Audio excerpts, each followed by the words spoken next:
Welcome to the Nate KG Podcast, a show dedicated to exploring the nuances of jump rope, where I talk with jumpers of all skill levels, backgrounds, and fitness goals. In this episode, I talk with Celina Furman at celina.rea on Instagram. Celina is a lifelong competitive and performance jump roper with an extensive history in the sport. She was also a founding member of the A2 Jump Rope Club at the University of Michigan. On top of that, Celina is also completing a PhD in social psychology. I really enjoyed talking to Celina because we both have an incredibly specific and detailed approach to jump rope training. We've both spent a large amount of time digging into the weeds of athletic programming and come to the table with a similar mindset.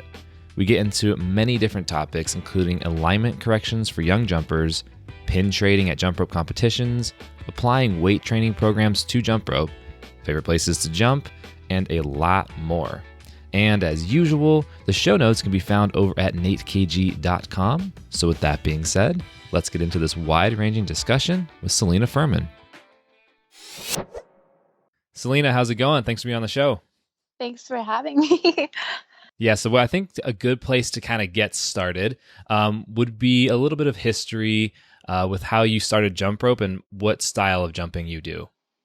Yeah, so I started when I was 4. I saw a jump rope show with my parents in Chapel Hill. The Bouncing Bulldogs were performing, and they always had people come out and do double dutch with them after. And so my parents were like, "Go do it." And I was like, "No way." No so they way. Probably I was the shyest kid ever. So they probably picked me up and threw me in the ropes, and then they couldn't get me to go home once I was in there. And so they signed me up for summer camp with the Bulldogs, and then I did that for 2 years, joined the team when I was 6. So that's how I started. So competitive background. And then now I just perform and do workshops. So I teach. Nice. And we were chatting a little bit before this. You said there was kind of a period where you weren't jumping as much. When was that? Yeah. I completely stopped in high school and college. Both high school and college? Yeah, I moved to I grew up in Chapel Hill with the Bulldogs, and then my parents got divorced. So I moved up to New York with my mom, middle of nowhere, central New York. So obviously no jump rope team there. Mm-hmm. So I did other sports when I was there. I taught a jump rope after school camp with the Y. But yeah, there was no team, and it was too hard for me to kind of do anything remotely. So didn't do anything in high school, and then college was just really focused on academics. And then I moved back to Wilmington for grad school, and the Bulldogs were really close. And so I asked Coach if I could come do a workshop, and that really got me back into it. That makes a lot of sense that you're on the Bulldogs, because when I watch your style, it's very much a bouncing Bulldog style. And I notice you always use short handle ropes. I love short handle ropes. Have you ever changed your style of rope over the years? No, I've attempted. Back in the day, Buddy Lee came out with these really cool, clear blue ropes, and I got one, and it was long handled, and I don't know. I always go back to the short handled. I've tried beaded. I like it for rope manipulation, but for just everyday jumping, I really love licorice. Yeah, because it's a lot easier to do those multiples and stuff with that. Yes, and I love multiples, so... Yeah, yours are very clean too. I watch your videos, and it's like just watching easily sliced butter, the way you go through all of your moves. It's so nice. Thank you. I practice a lot. The videos is an hour after I have practiced over and over again. So. How much do you practice now? What's your typical schedule? It varies. I practice a lot, so I'm with flight crew now. So before gigs, I'll practice a lot and just make sure I'm fully conditioned for gigs with that. But really I just warm up for my workouts. So probably 10 minutes of just jumping, and then I'll have 1 to 2 days a week where I just get really into it. It's definitely more frequent during the school year because it's my de-stressor. So whenever I'm having a stressful thing with school, I'll go have a really long jump session. But I honestly don't really do it that much. I have a chronic hip injury that I've had since high school. And so whenever that flares up, I steer away. I kind of just do speed or just light warm up stuff. But when my hip is good, I'm jumping a lot more. How long is a long session? Gosh, probably an hour, because I'm always by myself. Mm-hmm. Yeah. Yeah. An hour. Yeah. An hour's a lot. And Yeah. you're running through different like routines or combos and that kind of thing. Yeah, it's usually just like working on skills. I'm always just like, I think I just want to learn new things. So I'm just always working on new things, missing a lot, trying that over and over again. And then once Hmm. my legs get all shaky, I'm like, all right, that's enough for the My legs get shaky. I'm day. tapped out. That's it. We're done. Yeah. What kind of speed training do you do? I'm curious just for my own curiosity because I do a lot of speed training too. So I'm wondering like what Yeah. you're running. I do a lot. So I have like different base days. I kind of have adapted it from Orange Theory. So I work at Orange Theory, but I've adapted it from that and also from my other sports. And so I have like more strength based speed days where I use a heavier rope, like a beaded rope for speed. And then I'll have more power based days, which are like just working on like the starting of speed. So like 15-second intervals. And then I'll just have more endurance based days, which are like the longer 3 minute, 6 minute, 10 minute speed. Um, but with a lot of that, I do Three like minute, interval 6 minute, based and training. 10 minute speed. Sorry to cut you off, but Yeah. up to 10 minutes of speed straight. Yeah. I'll do 10 minutes of speed. Yeah. Wow, that sounds I love brutal. speed. But you kind of just like, you get a good playlist and you get going, you're good to go. I'm just out of curiosity. Do you ever wear like a heart rate watch or anything? Like, do you know your heart rate when you're doing that? No, I'm so curious. I Yeah. don't wear any like monitors at all because I get really obsessed with it. And I Yep. just like, I understand that. yeah, so I don't wear it for like workouts or step counting or anything like that. But I really want to. So Orange Theory is like heart rate based training. So I kind of want to borrow a monitor and just do it one day and see where I'm at. Yeah, that'd be really cool. You Yeah, were I'll have to do that. yeah, if you do, definitely send me a message and let me know because I'd be curious where you're sitting during a 10 minute because that's a long time to be doing speed. Yeah. That's crazy. You said you were teaching YMCA camp. What were those classes like? Um, I would say very similar to like if you think of like a small group circle at a workshop, it was very similar to that.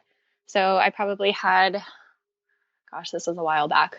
I probably had like 10 to 15 kids and it was just teaching them basic tricks. So like for the first couple of weeks, we just had to get the single bounce down because Hmm. that is very difficult. Yep. But once they got that, we just started working on some tricks. So obviously like a couple of weeks in, a bunch of them dropped out because they were like, single bounce not happening. So they just stopped coming. But the ones that stayed, we just started working on tricks. So just like basic crosses and turns and the fake push-up's always a good one to throw in there, footwork. So I think I've gone over a trick circle previously with Mike, but for those that don't know what that is, can you kind of describe it Yeah. and where it originates from? Where does it originate from? I just know it from workshops. Yeah, exactly. Yeah. Okay. Yeah. So for workshops, I mean, it's a bunch of older jumpers, and then a bunch of kids come sign up of all levels. So you have your basic level, intermediate, advanced. Now it's in numbers 1, 2, and 3, 4. But it's an instructor or two, and then you have a circle of jumpers that you're teaching different tricks to. Do you end up doing any kind of like challenges or anything at the end? I didn't with the Y, but like at all the workshops, yeah. Yeah. Those are the best parts. Those are super fun. And then, so you do a lot of performances now, right? You said with Yes. Flight Crew. What is Flight Crew? So Flight Crew is a professional jump rope group. They did America's Got Talent back in the day. So Lee started it, Lee Reisig. And so now they're based out of Orlando. They all moved down there. So they did a lot of performing in like the Disney parks and on the cruise ships. So the majority of them live down there. And then there's a couple of us that are scattered across the country. So when they need more people for gigs, we'll get flown out to do those as well. So a lot of the gigs are like corporate events or halftime shows. Cruises? Do you do the cruises as well? Yeah, I just did my first one this summer. Oh, that's so Um, cool.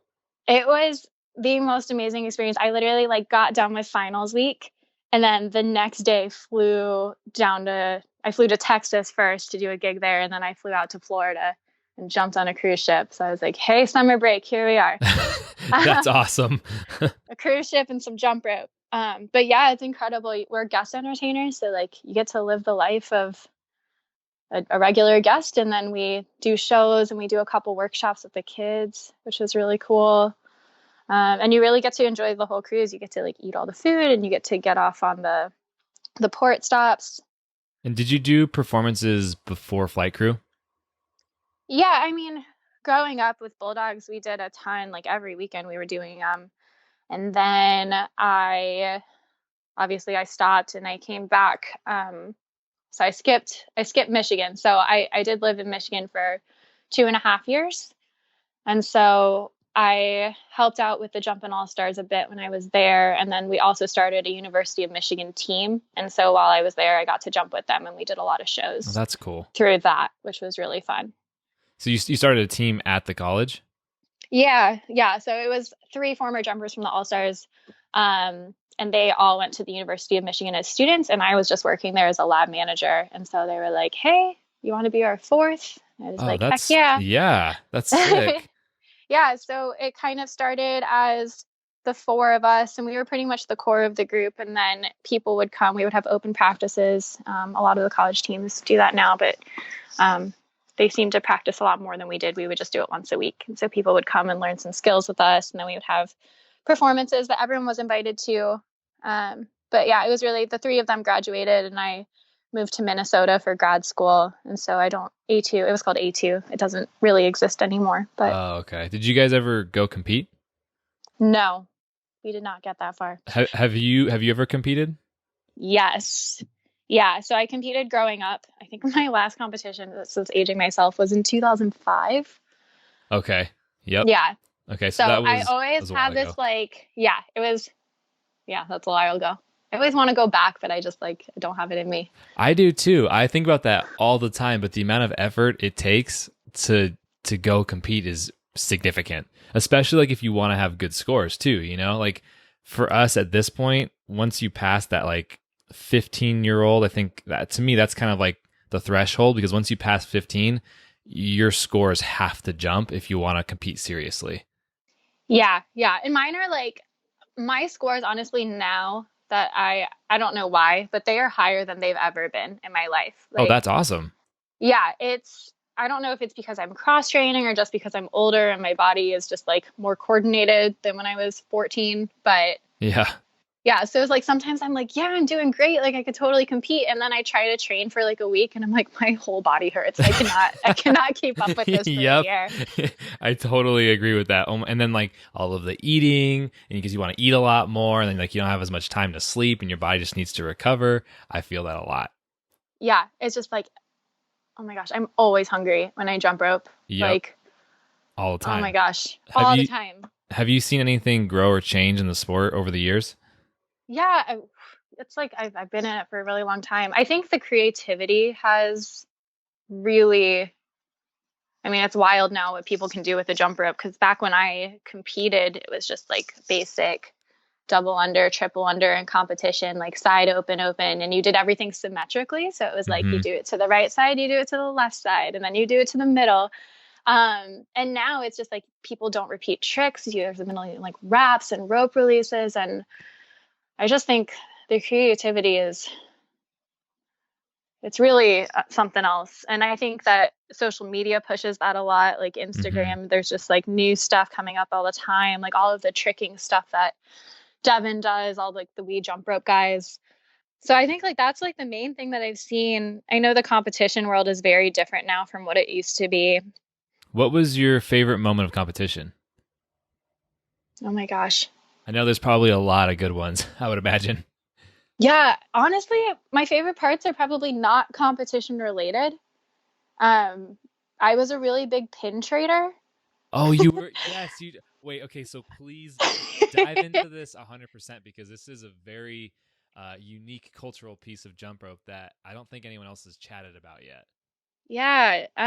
So every year at nationals, I mean, this was back in the day, so really the only times that we would see each other were workshops or nationals. And so all of the teams, all of us had pins for our team.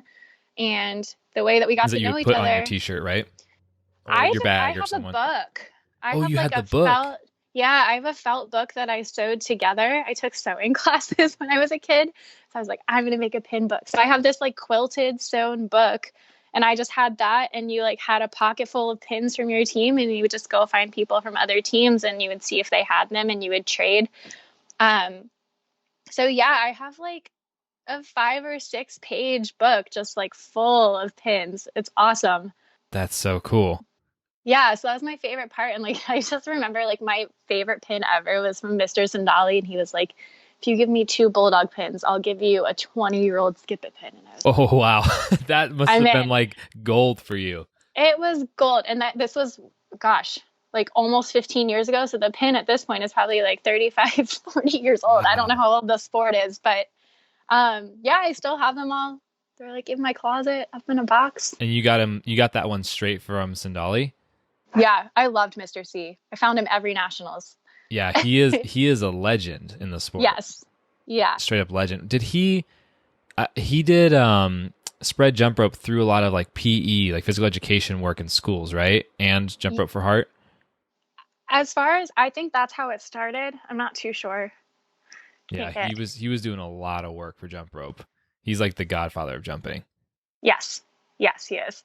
Because we're talking about competitive jump rope, is there anything that you learned through competitive jump rope besides actual skills? And I think that we've chatted a bit about this over Instagram. I kind of want to jump into it because it was a pretty good conversation. Yeah. Um, gosh, I don't even know where to start with it. There's just so much. There's just Yeah. so many things it teaches. Yeah, I mean, I think the thing that we talked about was just like how much jump rope teaches you about life, and just like the things that I learned from being on the Bulldogs and the way that coach ran the team were just, it's just so much more than jump rope. It's just like it's in every part of my life. So I was talking to Chris Brown about this like a couple years ago. But coach just really emphasized being like a well-rounded jumper, but also well-rounded people. And so there was a really large emphasis on leadership within the team and giving back. So it was always like as you got older, it was always your responsibility to teach younger jumpers the tricks. But then on top of that, we were just like always giving back to the community, doing workshops, doing shows, volunteering. He just like jump rope was just this really big context for building confidence and learning how to work hard, achieving goals. Um, gosh, I don't even know. But it was just like, it was something that we love so much. So, like, a lot of the things, I'm just rambling at this point. No, but what you're saying is true, that it's been very common, at least from my perspective, that, yeah, like you're saying, it pushes a lot more than just winning or just the skills. There's a very big human element to it. Yeah, I think the nice thing about the skills is that when you are really young, or even if you're older, like the skills are just such a great way to build confidence in yourself and have this like sense of self-esteem. So you could be completely uncoordinated at every other athletic thing ever, but with jump rope, you can just learn one skill at a time, and then those start to build on each other. And then before you know it, you can do sequences and routines. And I think it's just like a really great way for kids to kind of learn what they can do to feel accomplished. They share it with their friends and their family. They like run up to the older jumper that taught them and they're like, oh my gosh, look what I can do. It's a really exciting, just really exciting thing for kids. And then just the things that you learn, like for coach, he always emphasized like we had to do well in school if we wanted to perform, or like before we could leave practice, he would always like let the kids go early if they made their bed that morning, or if they had called That's really their funny. grandparents to say hi that day. And so like at the time you didn't realize, you were just like, oh, I'm let go early if I did these like chores or these things, or but like now that I'm looking back on it, I'm just like, these are just like they were embedded within the program, and they carry out through your whole life. I don't know. Does jump rope still teach you anything? Because it does for me. And if you want a second to think about it, I can jump in here, but I'm curious what your opinion is. You go first. Okay, so I genuinely, well, actually, I'll kind of answer this in two ways. One, I agree with what you said completely. Plus, being whipped all the time kind of just teaches you that like you can get whipped hard. You can have a bad day, but you still keep moving forward. And even when things are not going the way you want to, like spending 2 hours on one skill and not getting it, you can still show up the next day and make improvements, and the next day and make improvements, you know? But in terms of like still learning things, I think that 100%, even when I go in the gym now, first of all, it's the same thing. Like I still mess up a lot. I still get whipped a lot, and it still teaches me like you got to be patient, you got to work hard, you got to pay attention. But it's also really good, I think, for slowing down, like you said, like relaxing. Like you use it for when finals week or school is stressful, and just kind of centering you and bringing you back to like, okay, I'm leveled out now in a positive way. Yeah, jump rope is just still good for like reminding you all of those same principles that still apply now, still working hard and still being patient, really. Is there anything so what are your thoughts on that? Do you see any parallels there, or, do you feel like it's still kind of just the same thing that you've embedded as a kid that's just showing up now? Yeah, I think I just perceive it differently now. So I do a lot of work in grad school on like the way that we construe things in our lives. So you can see things from like very close up, and then you can see things from like a step back, so a more abstract, like more encompassing point of view. And so I feel like I view a lot of things now with that more like abstract, greater meaning. Yeah, I feel that. What are you, so Yeah. real quick, just to pause for a second, what are you studying in grad school? So I'm getting my PhD in social psychology. So I study healthy Okay, behavior, that makes sense. specifically like self-control of eating and exercise. So Oh, so ties in. yeah, exactly. That's really cool. So that kind of shapes the way you look at jump rope now. Yeah. I don't know. I think I keep jump rope just like completely separate. It's like I like safeguard it. It's Yep. like I don't know, grad school is really hard. There's a lot of rejection, there's a lot of failure. Like you submit grants, you submit journal articles, they get sent back, and people are just like hard no on this. And then jump Hard rope is no. just like jump rope's like my thing. I don't know. It's like my parallel love that I just like. Grad school gets tough, but I still have jump rope. I have this alternate goal and this thing that I can pursue that's just like mine and no one can touch it. Is Like that it's just like, why is that why you came back to it after after college? You wanted that just kind of zone to just not think about anything? yeah, well, I think that so as a kid, I was just like, I was so competitive. Everything I did was just like, I'm gonna be the best. I'm gonna do like I'm Nice. gonna set records. I'm gonna get all like that's just like as a kid, that's where I was at. And then I think I just needed to like get off that trajectory and then rediscover. So what I realized is that I've moved a lot in my life, and that every time I moved, jump rope was always there for me in some capacity. So like whether it was teaching, like it kind of gave me my first job ever teaching at the Y, or like when I moved to Michigan, I didn't know anyone and I just like Googled jump rope teams in the area and the Jumpin' All Stars popped up. So I emailed the coach and I was just like, hey, I used to jump rope. And so they were like the first family I had when I moved to Michigan, and just like realizing that it was always there for me everywhere that I went, and that it's just like one of those things that you can do anywhere. You can do it outside, you can do it at the gym. All you need is a rope. And so just having that throughout all of these like crazy life transitions, I think just made it mean so much more to me, and it made me want to share jump rope with as many people as I could, just because of what it's done for me in my life.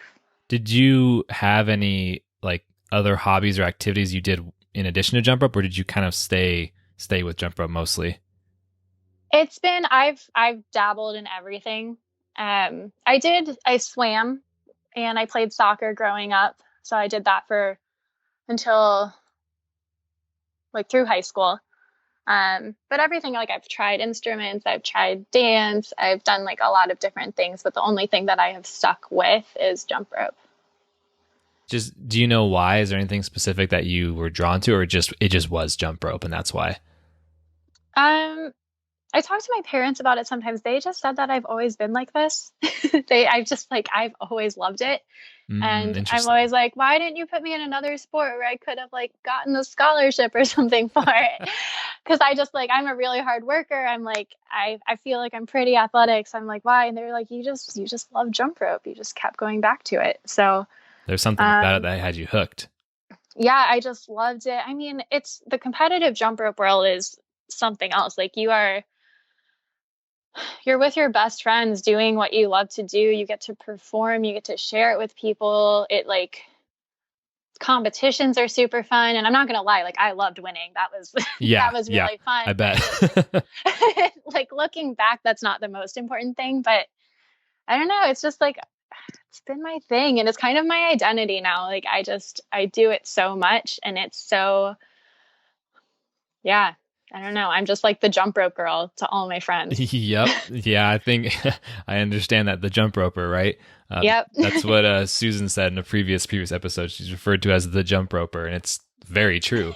Very true. If you had to pick, and this is going to be a hard question, if you had to pick between competitive jumping, like going to competitions, or performance jumping, which one would you pick? Oh my gosh. It might be a draw, but if push comes to shove, you had to pick one, which one would it be? Oh, this is so tough.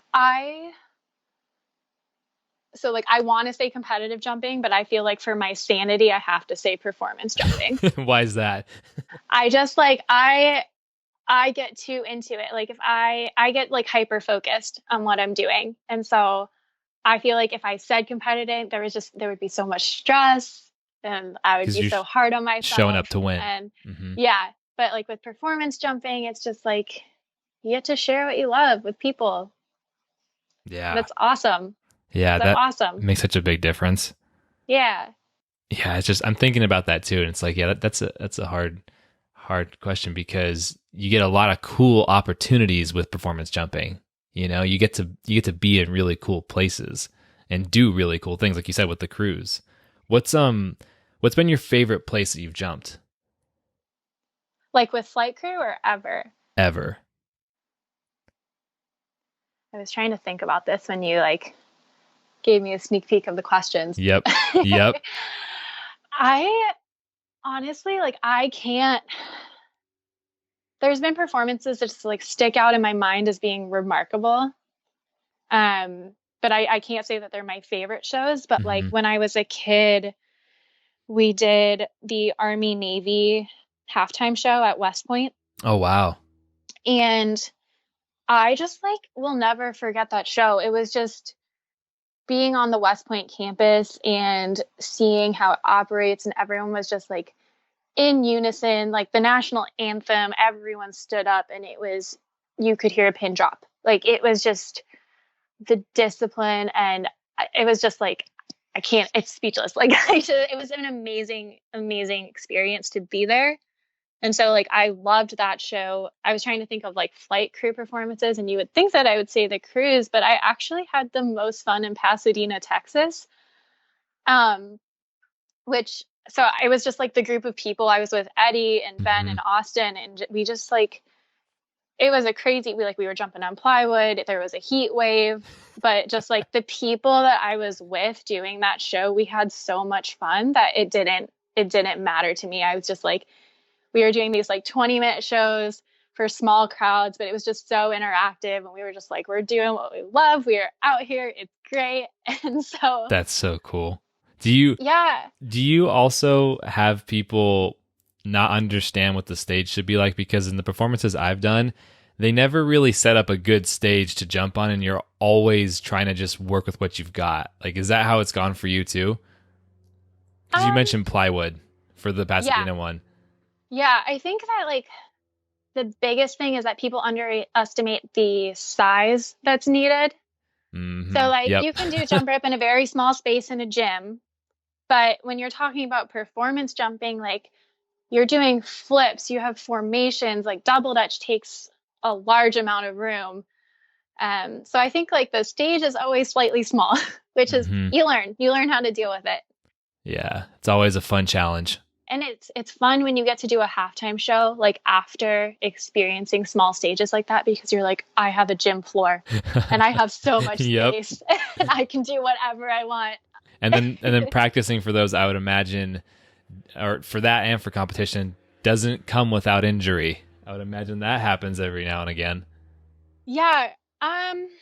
Because we talked about this just a little bit beforehand, and I really want to share a little bit of what we were talking about there, and some of your more notable my more injuries. notable. Yeah. Oh my gosh. sometimes I think I do stupid things. I think we all do with jump rope, or just in life sometimes. No, just with jump rope. Like I'm going to give you an example from when I was younger, and then this is just an example for what I do. I like don't do this at home. I saw a breakdancing video when I was in like 6th or 7th grade, and a guy slid across the floor on his head. Yep. And No, you did not try that. Did you really try that? Oh yeah. I was like, we were at gymnastics practice, and I was like, I got this, not realizing that a special like hat is required for that. And like my head hit the floor and the rest of my body just flew after me, but my head stayed in place. I backflop. Oh no. Yeah. So these are just things that I do. I like will see things, or I'll like think of something in my head, and I'm like, yeah, that makes sense. Let's try it. And then this is where I'm going with this. I like give myself concussions. So I was jumping in Michigan with Ben Phillips and Courtney Nix, and we were just coming up with a double dutch routine. And I was like, yeah, I think it would be really cool if I like ran into your arm and did a backflip. That's actually, I really like that skill, by the way. Yeah, I think it's so cool, but we had no idea what we were doing, and my head just landed into his knee, first concussion. Ooh, ow. Yeah, and then the other story that we were talking about was actually like a very basic, like Devin has heard me tell so many people about this story, he's gonna roll his eyes, but like we were doing a leapfrog in double dutch. He was jumping over me, and I just like we missed the placement of where the hand should be, and he landed on my head. And there's like a slow-mo video that I have, and you hear it and you can see it, and it's the funniest thing ever. Ow. I will send it to you. Yeah. But yeah, so he just like landed on my head in the middle of the routine, and he was like, "Are you okay?" And I was like, "Yeah, keep going." And so we like finished the routine, got out of the ropes, and then I like ran off the floor and had to go in the gym teacher's office, and Maddie Nix came over to me, and she's like, "Are you okay?" And I was like, "Yeah, you got to tell Kaylee to take me out of the show. I think I have a concussion." Oh no. So And you did. You actually had a concussion? Yeah, like very mild. Like I didn't black out or anything, but I was very foggy for like the next 2 weeks. Ooh.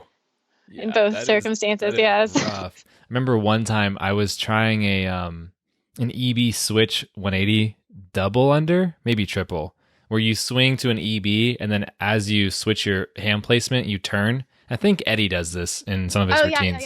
Yeah. And so, I was practicing this, and it was like the first day I learned it. I was super pumped because if you do that trick, it feels really cool. But on the 180 part, I missed the placement of my hand behind my back, and it caught my foot, which is usually not a problem. But the rope, because it was like an EB and like my hands were a little bit lower, the apex of the rope went straight up at my eye and whipped my eye directly. And it was one of the most, it felt like someone took a football and threw it into my eye point blank. Like it was it was crazy. And yeah, for the rest of the day, I was like, man, like it's kind of hard to see out of this eye, you know? And so I ended up just getting it checked out because like, I don't know, it was pretty painful.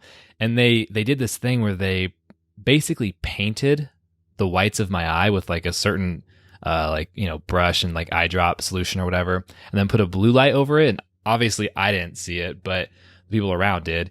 And you could actually see the line of the rope in the whites of my eye around the colored part. And it turns out the apex had smacked like just under my eyebrow, and had it been like a half an inch lower, it would have hit me like dead on, and I would have had some serious problems. But my gosh. Yeah, it was crazy, like full on like abrasion to the eye.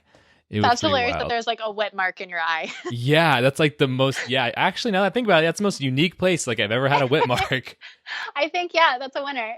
Actually, you know what? A couple weeks ago, I was doing something that wasn't that hard. I forget what it was. I think it was some kind of weird crossing, something or other. But I actually whipped the side of my body, not the back or the front, but like a half foot underneath my armpit.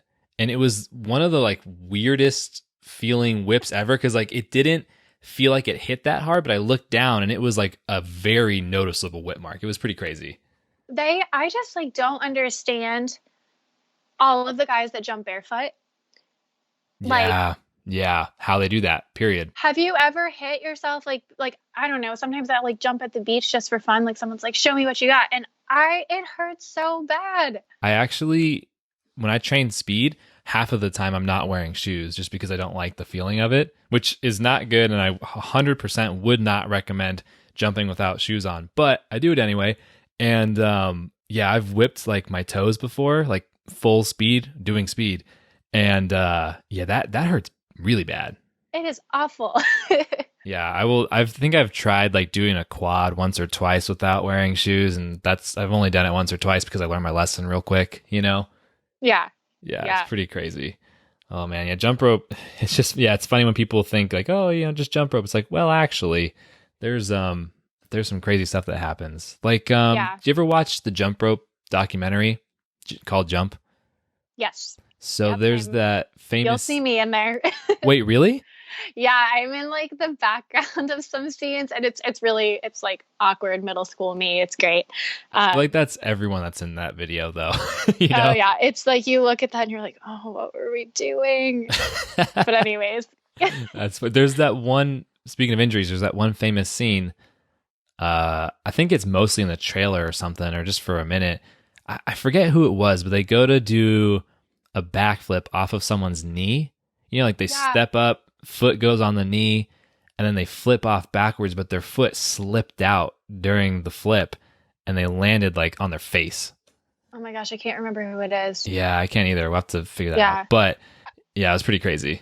We need like a good jump rope fail blooper montage of just like Actually, that would be something worth doing, I feel like. That'd be pretty crazy. I think it'd be crazy and also hilarious. And Devin has started some of it with like the we jump rope memes where he just like gets some weird things on camera. They're hilarious. Tevin's really funny. Yeah, but people need to see the bloopers. They are the funniest part of jump rope. Honestly, yeah, honestly, they are.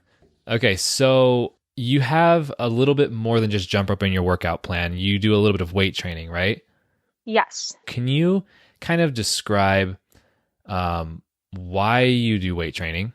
And can you describe why it might be important for jumpers? Because we had been chatting a little bit about how some jumpers might, their legs or certain muscles might form incorrectly if they have such high volume from a young age.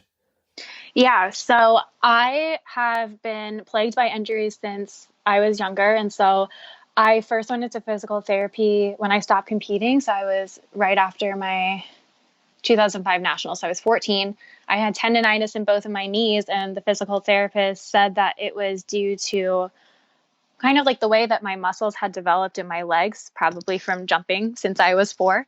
But like certain parts of my quads were too strong and the inside parts were too weak. So my kneecaps were being pulled in the wrong direction. And so I started with that and just doing like a lot of exercises to work on alignment. So like riding the bike, and then just doing different muscle activation exercises to try to get my quads firing more appropriately. So that was kind of the first thing of when I realized cross training was really important for jump rope. And we were talking about this, but I feel like a lot of jumpers don't do cross training. And so we see injuries at a much younger age than you would with other sports. And so I just incorporated all of my physical therapy stuff through that. And then through my hip injury, I have been in and out of physical therapy since high school. So if you were to talk with like a new coach or someone who is new to jump rope, what is it that like specifically that you're seeing in terms of, the anatomy of what's going on with these injuries and muscles developing incorrectly? And what are your favorite movements or things that you would recommend to correct those? Yeah, so I see a lot of like alignment issues with landing and out of rotation. So like if you watch jumpers' knees and how they land, a lot of the times for younger jumpers, their knees will go in, which just terrifies me. But so like Why a is lot that? of like, I just like see ACL injuries in their future, or just like twists or strains, or I just get nervous just knowing like now how often I was injured. And I just feel like there's exercises that can prevent that. So like squats are really, really good just for like teaching your muscles how to fire properly. So like when your glutes should be used and your quads and your hamstrings and even your lower back, when that should not be activated. And I think just like working on these cross training exercises at a slower rate gives you the muscle memory to then implement that into your jumping. And so now I lift 3 to 4 days a week, and it usually ranges. I have like a more strength-based day, but then I also have a more power-based day, so the more explosive movements. So a lot of like jump squats or just like, I don't know, like thrust exercises. The rower was really good for a while. I can't really do it with my hip injury, but the rower is just like literally made for power out of your legs. But learning how to do exercises like that where you're landing so your knees aren't over your feet, just like basic exercise rules that we would know from any other training. I think it's really important to implement that with jumping, just because jumping is such a fast pace. Like we do it really quickly. Yep. I don't know if that makes sense. No, it does. Like the actual like action of jumping happens really fast. And so we need to make sure that our muscles know what to do when we're moving at those high speeds. And that you can, if you slow it down, you can also practice parts of movements. Like you said, with like a squat, you can teach your body how to move properly. And then all of that is set as a foundation that carries through to the bigger movements like explosive jumps and that kind of thing. Yeah. So it helps with injury prevention. And then we were just talking about it for a second, but I think it also really helps with like elevating your skill levels. So I know now, like ever since I started doing weight training, it is so much easier for me to do quads. So like my multiples went from triple unders to quads, or like power-based movements don't hurt me as much. So like 2-footed frogs, I don't feel them in my lower back anymore because I'm able to activate my core. I've started doing gymnastics classes like 2 months ago, and I always thought that I was too old to do it, but because my body is able to kind of brace itself, it keeps me going with that. My speed scores are higher because I have more strength in my arms and my shoulders. So I think, cross training is really, really important for competitive jump ropers. And I think that it's really good for just like people that are trying it out to start with. It's a good way to protect yourself. I think at this point, it'd be kind of cool to touch on our last main question here. And I know we've talked about it a little bit already, but you know, what is jump rope to you? Oh my gosh. Yeah. I've like listened to this podcast and I hear everyone else answer it and I'm like, I don't know. It's truly, it's my life. It's like, it's just my special thing. It's given me everything. It's driving me through grad school. It's shown me the world. It's given me like my best friend. She was in my group. She just got married this past week and I was at her wedding. Wow. And we're still friends. We were best friends since 6th grade. So it's just like, it's really given me everything. And I feel like I just have to give back now. Like it's my turn to do that. So is that what you want to do with jump rope in the future? I don't know. I think my goal is just honestly to like keep doing it as long as my body lets me. And kind of see it's just organically taken me to so many places and the opportunities have just come with it. And so I'm kind of just rolling with that, seeing where it goes. Yeah, man, that's so good. It's so true though. Like jump rope really does. You just end up places you would have never expected to go ever. Yeah. Ever. Especially like, I understand that too. Like for me, like I work for a jump rope company. Like that's a thing, and I've done performances for really large EDM shows and stuff, which is like really cool. But I mean, you never would have expected that with jump rope, No, it's insane. Yeah. I think that's probably a pretty solid place to kind of end there because it's hard to top that, that's so good. But yeah, thank you so much for taking the time. This was totally a blast chatting with you. I'm glad we got Thank you for my rambling. Yeah, no, it wasn't even just rambling. It was really, that was good. That was good talk right there. I have a lot of fun doing this. So that was really cool. Yeah. Thank you so much. Yeah. We'll definitely be catching up soon. All right. Sounds good.